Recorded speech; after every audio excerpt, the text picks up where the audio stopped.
Yo, what's going on, guys? So we just had the latest Kabam official live stream for July.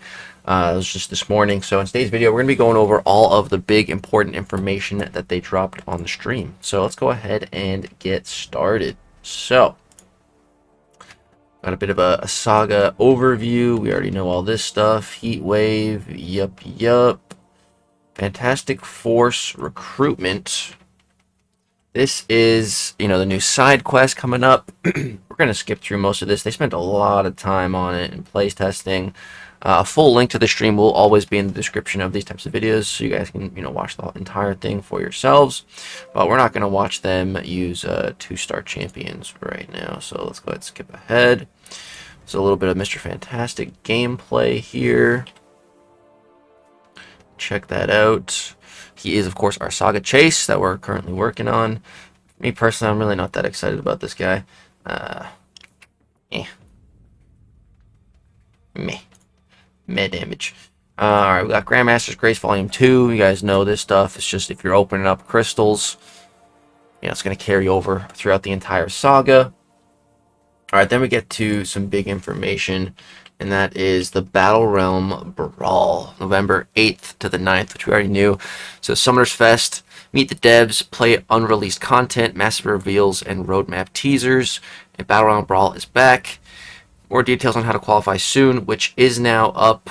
We can take a quick gander at that. Essentially, starting with Season 30, so that's next season. You'll accumulate points based on their placement on the leaderboard after each season. So Celestial 1, the first place summoner on the Battleground Brawl leaderboard at the end of each season, will automatically qualify to move on to the Battleground Brawl at Summoners Fest. Then the next 6 summoners on the final leaderboard will also move on. So whoever gets Celestial 1 for Season 30 and 31, guaranteed to qualify. And then over the course of those 2 seasons, whoever the next top 6 who place the highest over the course of those 2 seasons should also qualify, if I'm understanding that correctly. So it's still only going to be 8 summoners, same as 2 years ago, which I think is really stupid. It should have been like 32 or at minimum 16 or something. Like, this is ridiculous, man. We get one tournament like every couple years. Like, oh my god. And this is just... And it better not be like freaking best of 3s again. Like, that was so stupid, man. Ugh. So, and then nearing the end of the Battlegrounds Season 31, the top 100 summoners on the Gladiator Circuit leaderboard will receive a survey to confirm their eligibility for quarterfinals.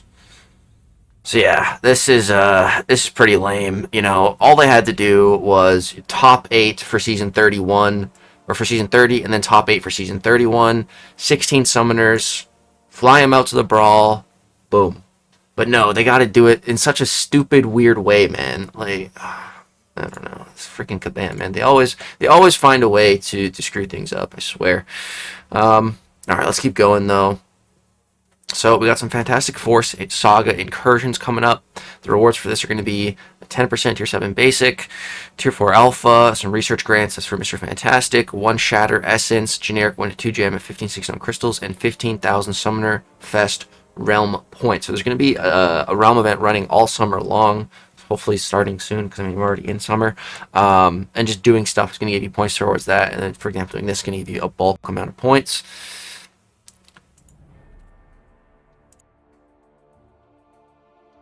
I think I muted my mic just in time for that big sneeze. Whew.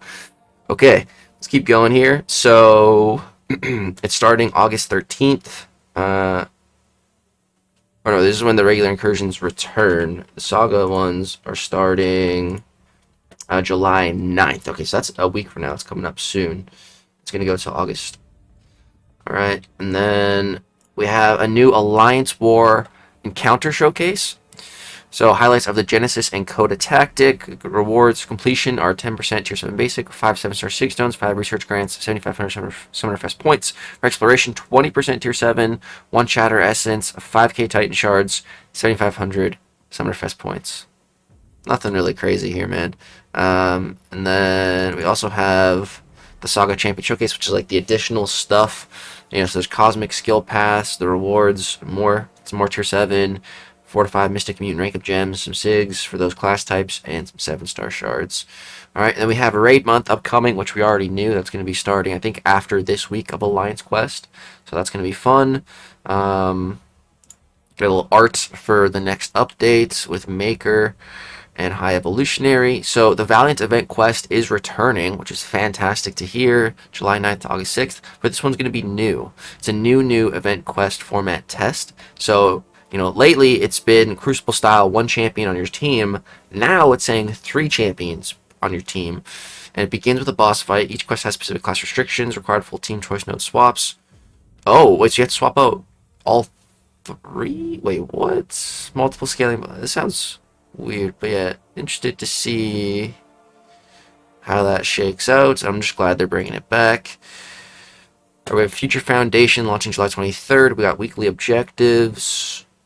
Reports on winning 5 different game modes, some Mysterium titles, some Crystal Shards, some full catalysts, Class 7 start for Valiant. Right. And then here we have a little bit of gameplay of the Maker. So let's go ahead and check this out real quick. In a normal fight, the instant siphon will be your best bet for extra damage.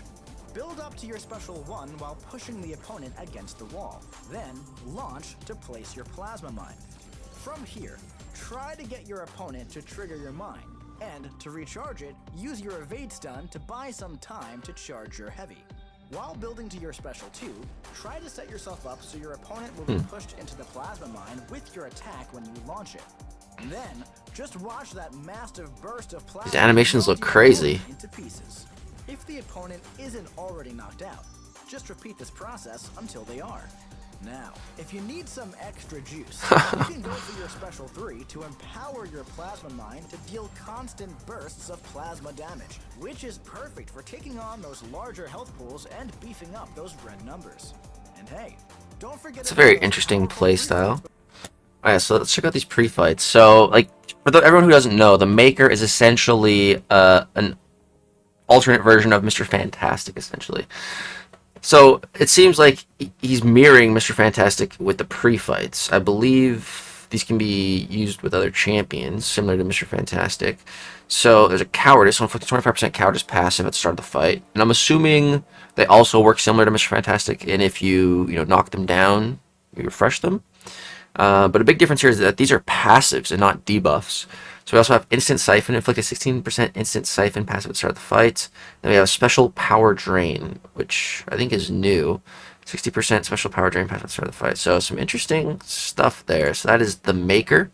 So he has Neuro Shock and Reverse Control. Neuro Shock immunity. No champion in the game has that right now. So it's pretty interesting and a brand new ability to be countering, Jean Grey and Onslaughts. We have Evade and Stun on all-time block, no critical hits, tactical pre-fights for himself and his team, passes refresh via knockdown, places Plasma Mine with special 1, puts the opponent into Mine for burst. So, seems like a very odd playstyle with the whole Mine.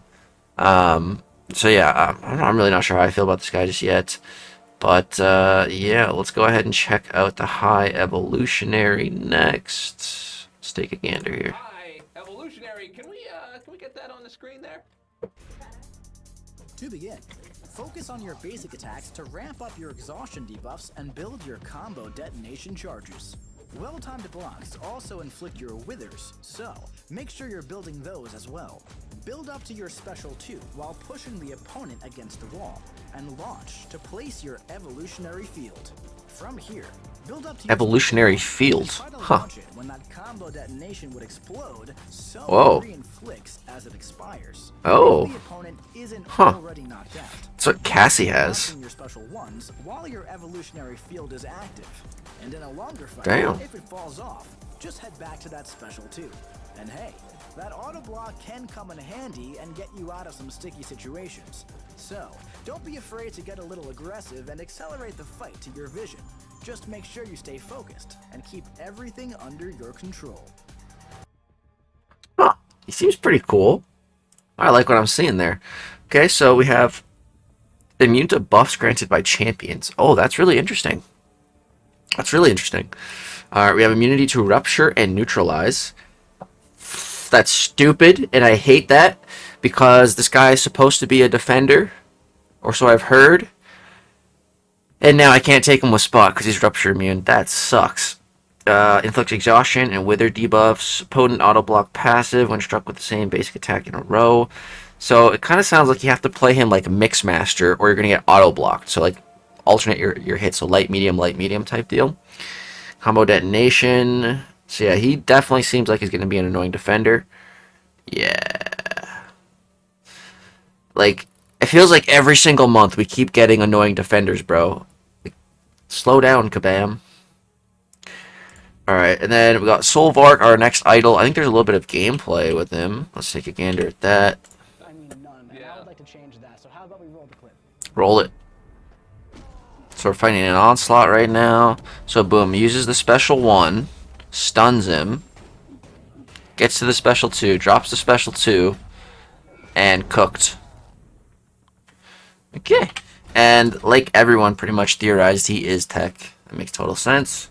Seems pretty cool. Alright, and then we have our upcoming batch. That's going to be in August with the rebalancing for Patriot, Modok, and Yondu. Alright. Then they're just going over some of the roadmap stuff. So they're talking about Battlegrounds right up here. You're so right. That's Battlegrounds. What's next? Our So the removal of the decline and accept button, that's going to be happening.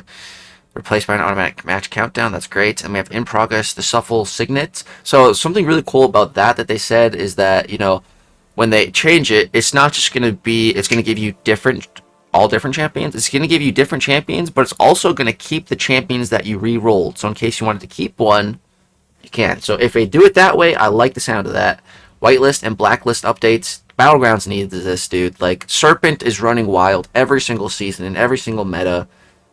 Blacklist him, or yeah, permaban him, bro, from Battlegrounds. Seriously. Little leagues, this is supposed to be something to help out the smaller accounts so that they're not just getting, you know, outmatched by accounts like way bigger than them. So they didn't really tell us too much about that, but it could be a very big change for Battlegrounds. And then updates on the glider circuit, pause for evaluation. We have dynamic matchmaking by tier, dynamic winner loss impact by tier, and elo decay to reduce parking. So they're not going to be introducing that. So parking is still going to be in full effect for the qualifying seasons for the Brawl. Alright, let's go ahead and move on. There's one last really big thing we have to talk about. There is an Elder difficulty that they teased, which does sound pretty cool. It's going to auto-scale to your prestige, so the difficulty and the rewards for the monthly event quest. So that's going to be cool. Alright, we have solo raids coming in August. That sounds quite interesting. There's one last big thing. Actually, this is kind of cool too. So we got some daily quest rework starting in August. Old daily quests are out, new daily quests are in. New relevant and rewarding content repeats and changes daily. And Monday through Saturday with a super version on Sunday. And then this next thing's pretty cool too. We all love the daily super events. Am I right? Of course I'm right. Now, okay, there's also going to be a Mysterium Store update. So there's going to be new deals in there. So that's cool. But this is pretty interesting. So, you know, we already have the daily super events, but now what we're going to be getting is a weekly alliance super event. I really like the sound of that. That sounds like a great idea. Then we also have a Sigil update coming. This is also big because they updated the Sigil a while ago, and it was pathetic. It was honestly pathetic. I rebought my Sigil when they updated it. I realized this sucks, and I stopped getting the Sigil. I recently just rebought the Sigil with the whole Heatwave event to try to get more units. But that was it. But I think I'll still have it by the time this rolls around, this update. So, increased amount of Sigil tokens earned each month, increased weekly bundle potions, added more items to the Sigil store, added more trading options to the Black ISO market. This is a big one, that's great. Added Mysterium to the resource boost, increased the story boost to Act 7. Stay tuned for a full post outlining all details. Like, for example, I'm pretty sure I gave Kabam this feedback. Like, the trading options suck. They suck balls, dude, in the Black ISO market. They're terrible. What they need to do, like, a great example I gave them was, let us trade an Awakening gem, you know? For example, I have, right now, 2 7-star skill Awakening gems.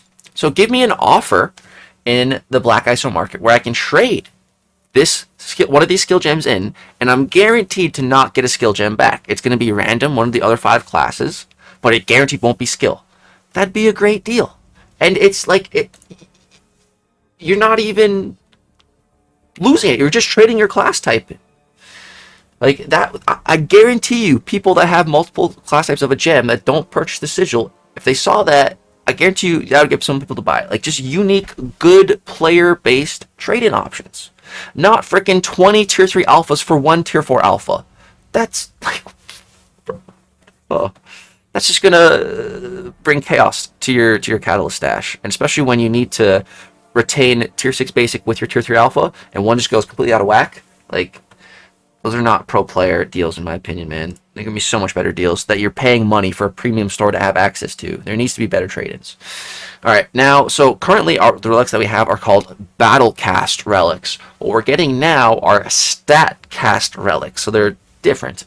But there's going to be one primary attribute and one secondary, and they are going to work on attack and defense. We've already talked about that a little bit. There's a little clip of Jack with a Prowler relic here. And they look cool, green. We're going to dive a little bit into the Statcast relics today. So first of all...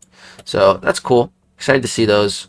And they did confirm here that new form of shards. So if you've been saving all of your relic shards, like I have, well, guess what? You played yourself. You did that for no good reason. Because all the shards are changed now. All these shards will give you nothing towards the new relics, of course. So that's fun, you know. Strikers remain. Yay, strikers. Are they better? That's like the whole point of relics.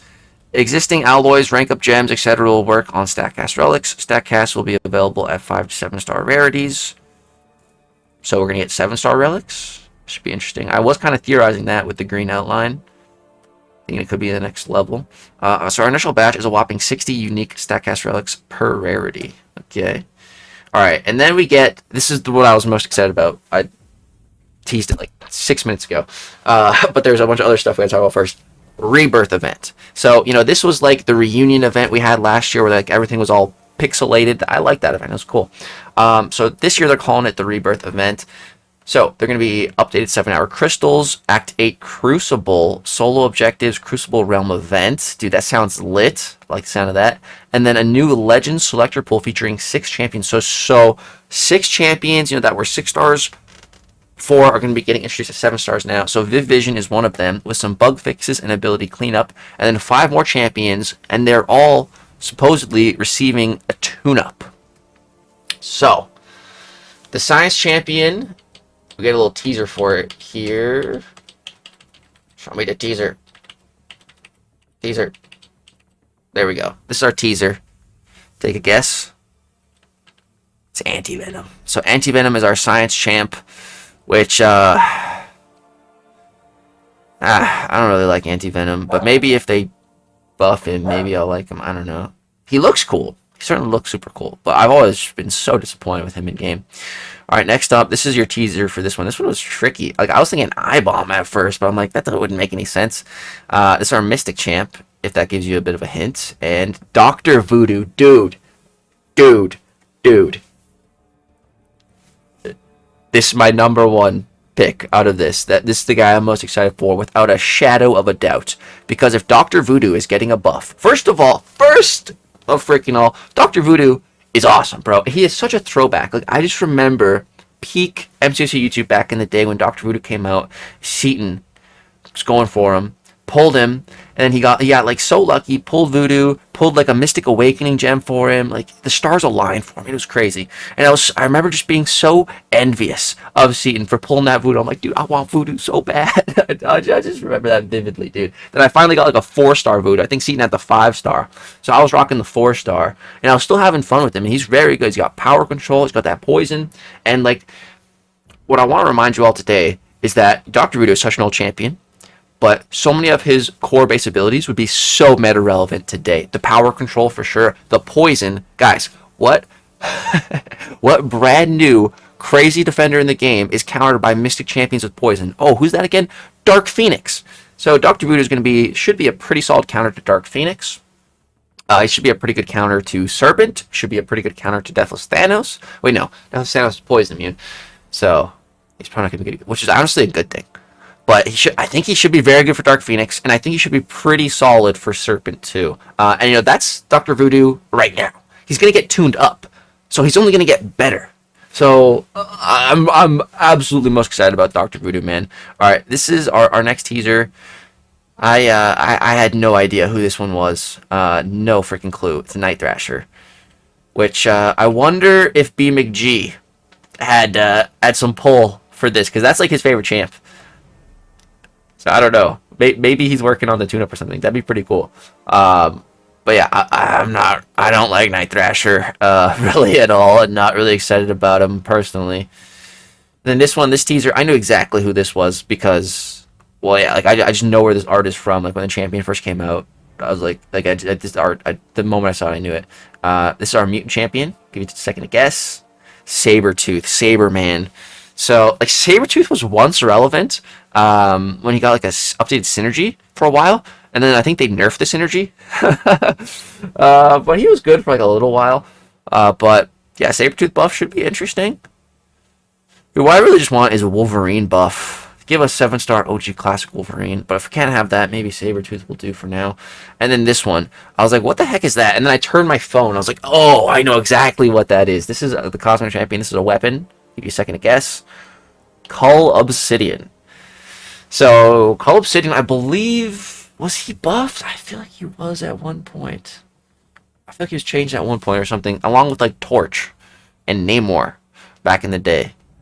I think. I don't even remember. But Cull Obsidian's an interesting one. A very interesting one. I believe he can parry non-contact attacks. So that'll be pretty good against Arnim Zola.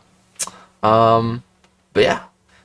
The biggest thing with Cull, man, is he's always had like the most pathetic block proficiency for a dude that's like holding a weapon that can be a shield. You know, like, it's pathetic. So they better dial up his block proficiency to 11, man. That better be one of the things they tune up. And then, of course, you know, Viv Vision. So that's it. That is our Rebirth champions. I would love to know in the comment section down below which one of these 6 champions are you most excited about. For me, it's Dr. Voodoo, without a shadow of a doubt. Without a shadow of a doubt. Maybe I'll make a full dedicated video ranking them from my want list. But yeah, Voodoo is 1000% number 1, boys. 100%. I'll probably maybe rank 4 him. I don't have a Mystic rank 4. Rank 4 Voodoo would be so based. Oh, that'd be sick. Let's see. But yeah, guys, that's going to go ahead and wrap it up for this video. I don't think there's really anything else. Oh, actually, no, I lied. There's a little bit more. Something about Doombots. I have no idea what this is. Maybe alluding to 7-star Doom coming. I don't know. And then we have a little Mr. Knight model and a little bit of gameplay, too. So, his kit is still being worked on, but this is just showing the animations, essentially. Don't pay too close attention to the kit yet. He has to sleep, but again, they're going to say right here, active development. The sleep passive could also be removed by the time like we actually get them. So you know, don't take it to heart. And then here's a special 3. Looks pretty badass, honestly. It's just punching him. That's pretty savage, dude. I like that. I like that. So that's the homie Mr. Knight, and yeah, guys, that is it. It's just giveaway stuff now. So yeah, that's gonna go ahead and wrap it up for this video. I'm gonna end on this screen. Again, let me know in the comment section down below which one of these 6 champs are you most excited about. Would love to hear. It's gonna go ahead and wrap it up for this video, guys. Been having some crazy real life stuff going on the last few days. I wasn't able to actually play any Battlegrounds towards the end of the season. I was planning on streaming, you know, Monday and Tuesday, and even maybe on Sunday. But yeah, some stuff happened. I don't know what I'm going to talk about if I am at all. But yeah, just some real life stuff's been going on. Everyone is okay now, but it's just a bit of a scare. So yeah, it's been stressful, very, very stressful last few days in real life, and then a little bit stressful from YouTube too. A little bit of the drama that was going on. So it's just been a lot. But hopefully things are going to be getting better. So yeah, that's going to wrap it up for this video. If I maybe felt a little bit off at the start, that is the reason why. Because I am a bit off right now. But yeah, thank you guys for watching. Drop a like if you enjoyed. Subscribe if you want to see more content. Thank you so much for watching, guys. Peace.